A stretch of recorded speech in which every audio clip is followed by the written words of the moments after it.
Beralih ke informasi penyidikan kasus dugaan pelecehan seksual Saipul Jamil.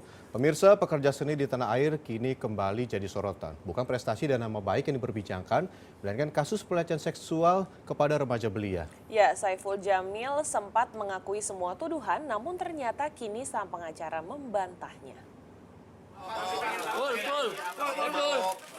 Usai ditetapkan sebagai tersangka kasus pelecehan seksual, Saipul Jamil menjalani serangkaian tes bertubi-tubi, mulai dari pemeriksaan kesehatan, kejiwaan, hingga pemeriksaan narkoba oleh BNN.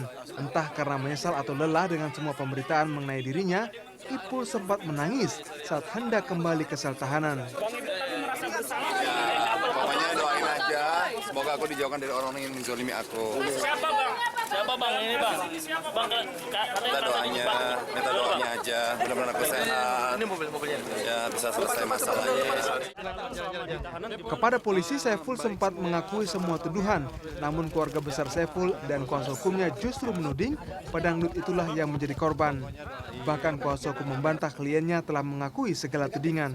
Ada kemungkinan negatif. Saya tegaskan tidak ada Bang Ipul mengakui. Tapi Bang Ipul juga menyesal Bang, sudah mengatakan itu. Kalau penyesalan tentu ada, tapi bukan dalam catatan perbuatan. Ya, menyesal mengenal anak itu. Bang berarti dalam Kapolsek berarti berbohong menurut abang? Oh, tidak. Kita tidak dalam justice berbohong apa tidak. Selain terancam dijerat pasal 82 Undang-Undang RI Nomor 35 Tahun 2014 tentang perlindungan anak, mantan suami Dewi Persik ini juga terancam dijerat pasal berlapis dengan KUHP pasal 292 yang secara eksplisit menegaskan hukuman bagi setiap orang yang melakukan tindakan pencabulan dengan anak sesama jenis dengan ancaman hukuman maksimal 15 tahun penjara. Tim Liputan Trans 7. Ya, korban yang melaporkan Saipul Jamil adalah penggemar yang setia, mengikuti kemanapun sang idola berada. Saking kagumnya, korban bahkan tidak curiga saat Saipul Jamil mengajaknya menginap di rumah. Ya, hati-hati dengan rasa kagum, karena fanatisme berlebihan bisa memicu tindakan tidak wajar yang berakhir dengan hal negatif. Istilah fanatisme berlebihan ini biasa disebut dengan groupies. Mengapa fenomena groupies merebak? Lalu bagaimanakah membentengi anak remaja agar tidak terjerumus menjadi groupies? Pemirsa, berikut laporan khas redaksi. Kasus dugaan pelecehan oleh artis sekaligus presenter Saipul Jamil mencengangkan publik.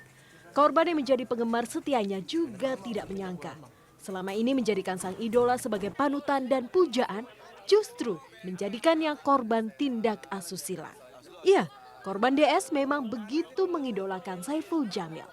Saipul Jamil dan korban bertemu kali pertama pada 31 Januari di ajang pencarian penyanyi dangdut di sebuah televisi swasta. DS yang kala itu menjadi penonton bayaran di studio mengaku kagum dengan Saipul Jamil dan kerap mengikuti kegiatan sang idola.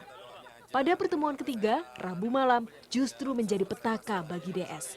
Usai acara dangdut di sebuah televisi, Saipul Jamil mengajak korban untuk menginap di rumahnya dengan alasan minta dipijat. Tanpa curiga, korban menerima ajakan.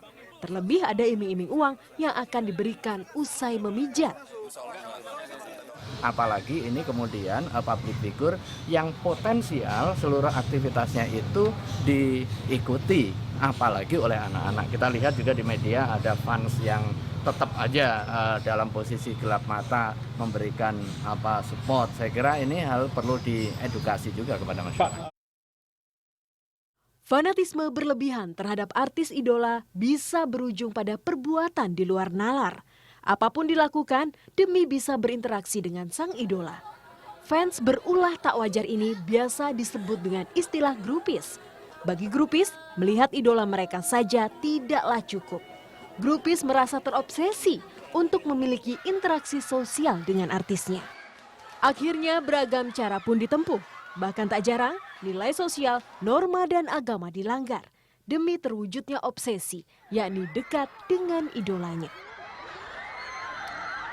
Ketika seseorang itu menyukai ya, let's say kita bilang seorang artis atau seorang grup band gitu ya. Orang menyukai yang sampai fanatisme dia mengejar dia sampai ke belakang panggung, sampai ke backstage, ke kamar hotel, ke segala macam ya. Itu sangat amat rentan kan untuk melakukan hal-hal yang negatif. Remaja adalah usia rentan untuk berperilaku menjadi seorang groupies. Pencarian jati diri dan role model bagi remaja kerap salah arah dan mereka menjatuhkan pilihan kepada artis. Yang mengkhawatirkan jika fanatisme sudah menggelapkan mata. Tidak peduli sang idola sudah berbuat salah, para remaja tetap menjadikannya panutan. Pada tahap inilah orang tua memegang peranan. Awasi dan ikuti selalu apa yang tengah menjadi kegemaran sang anak remaja agar tidak terjerumus menjadi grupis. Orang tua kalau punya waktu coba didalami seperti apa tren modenya, seperti apa artisnya. Sehingga nanti ketika anaknya misalnya nih punya sikap yang berubah, kok nggak kayak anakku yang biasanya gitu ya. Orang tua jadi cepat-cepat bisa menanggapi. Memiliki artis idola tentu sah-sah saja. Mengikuti tren yang digaungkan sang artis juga wajar adanya. Namun bukan berarti semua hal yang dilakukan artis harus ditiru. Beri pengertian kepada anak, artis juga tak luput dari kesalahan dan hal negatif. Tanamkan kepadanya untuk mengikuti sisi positif dari public figure. Beberkan deretan prestasi sang idola agar anak juga memiliki motivasi untuk berprestasi lebih. Tim Liputan Trans 7.